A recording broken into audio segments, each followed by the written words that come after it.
Welcome back to Athletic Everyday 145.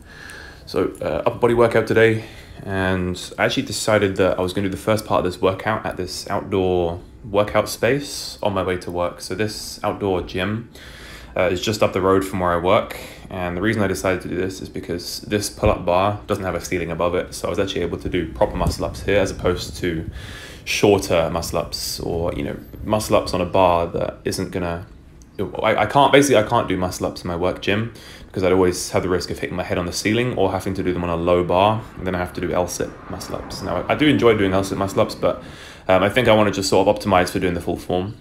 That being said, I felt kind of not very explosive, not very poppy while I was doing these muscle ups. And that's to be expected, that's okay. I'm actually all right with the form not being ideal or not feeling as strong some days. Most important thing is that you just get the reps in and you continue to practice doing them. So yeah, first set I missed them. I ended up doing 4 sets of 3 if I'm not mistaken. Maybe it was 3 sets if memory serves. But you can see, because I don't have that pulling power with my body, I'm not feeling that strong today. I'm having to use a lot more kipping with my legs. So you sort of see like this sort of waving motion where I'm sort of flopping a bit like a fish to get myself up and over the bar. It's not ideal and it's not pretty, but it gets the job done. It got me the reps of muscle ups that I did today. And I think it's also important to have a bit of perspective with your training because a couple of years ago, this time last year pretty much, I was struggling with doing muscle ups at all. I wasn't even training them really. So I should be really grateful for the fact that I'm even able to do 3 muscle ups in a set. The other week I was able to get 10 in a set. Granted, all of them weren't perfect form, but it's important to have the perspective of where you were beforehand, so that you can't get a little bit so that you can't get ungrateful for how much progress you've made already. It's important to have that perspective of where you came from, so that you don't get disheartened every time you're maybe not progressing as fast as you want to. You are still making progress, especially when you train every day. It's just the progress is so minuscule, or it's not progressing in the way that you expect. Sometimes progress might come from you having less rest in between sets, or it might come from tiny little form improvement, or it might come from maybe adding a little bit of weight to a certain movement pattern, adding more load so that you get a high stimulus. But oftentimes when you do train as frequently as I do, then it can be a little bit disheartening when you don't see progress. But you have to again have this understanding of the process rather than looking for outcomes and looking for destinations, because there are no destinations, and if there are, then they're just very fleeting. The most important thing is understanding that training is a process, and you have to be in love with that process. You have to enjoy every single part of it, even the part of the process, because this is a part of the process when you become frustrated with the fact that you're putting in loads of work and you're not getting any results out the other end. When you remove yourself and have that freedom from outcome and the freedom from needing results in order to feel fulfilled, then you'll be a lot more successful with your training, because even if you don't get results as fast as you want to, you're still enjoying the process. And as long as you're still continuing to remain consistent with your training, then it doesn't really matter, because as long as you're continuing to do the training, remaining consistent, then you're successful. As long as you're trying your best, then you're remaining successful. So yeah, it's just important to have that long-term perspective, because if you do train consistently and you maintain consistency for an extended period of time, then you'd be absolutely amazed at the amount of progress that you can actually achieve. But if you're only looking on the horizon just 12 weeks ahead, or just how can I get results from this one 12-week program, or how can I just do all this work from this 12 weeks and then at the end of it I'll have this destination and I'll be at this result, then you're always going to be disappointed, because you're always looking at it in terms of like, I'm trading this amount of time in order to get this result at the end of it. But if you have more of a process-oriented mindset, then there isn't a destination at the end, and it's just, I'm going to train forever, and as long as I can, or as long as I'm alive, I'm always going to be trying to push the boundaries. I'm always going to be trying to improve and optimize by enjoying the process and doing that. Then you'll be absolutely amazed at the potential that you have. And I've seen it before. I've seen loads of other people I've seen other YouTubers do it. I've seen other people who are very, very involved in fitness. I've seen them do it, and I've seen people, when they have this horizon that's more decades as opposed to months, as opposed to weeks, then you'll have a lot more success in the long run. And you'll generally tend to find that it's more fulfilling to continue to train every single day as well.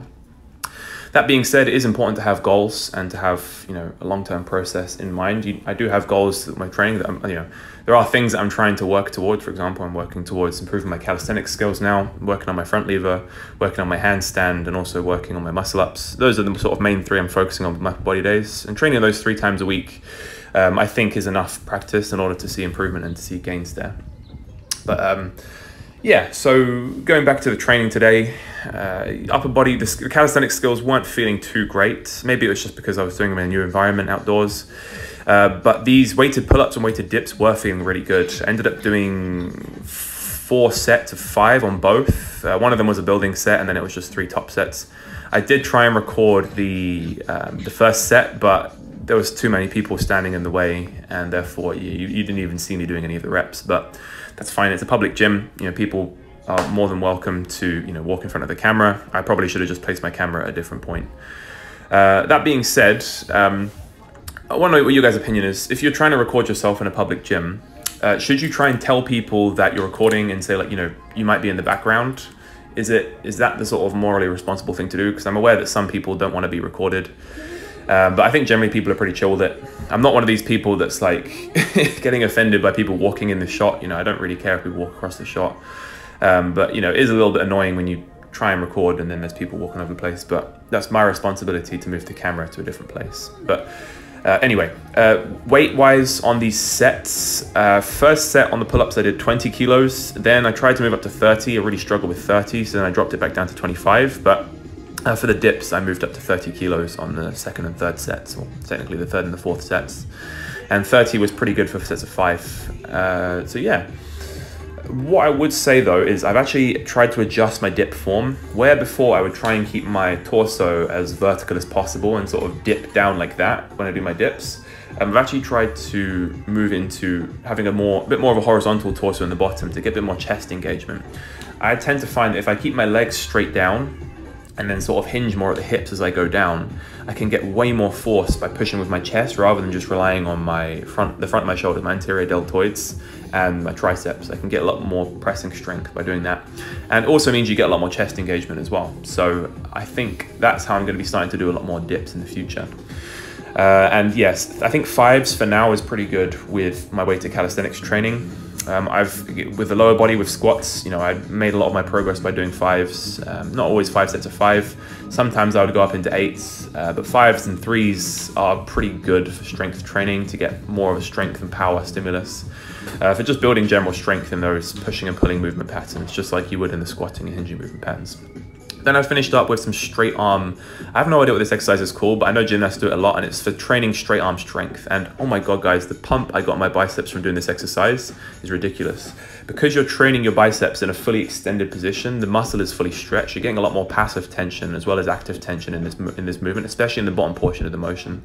So I would highly recommend trying them if you're trying to develop strength for calisthenics, as opposed to just building biceps for, you know, aesthetic reasons. But you can achieve both with an exercise like this. You just might get a few weird looks at the gym. Then I finished up with some tricep training. I just did 2 sets of triceps using the overhead extension there. And then I finished up with a little bit of neck training. I really need to find a way of getting a rig like this, like I set up at home, because it's so frustrating to use a weight belt and trying to adjust it on every single rep. And what's also beneficial about using the bands and this attachment is you can get the rotational component of the head there. But yeah, that's pretty much it from me today, guys. Thank you very much for watching, and I will catch you guys in the next one.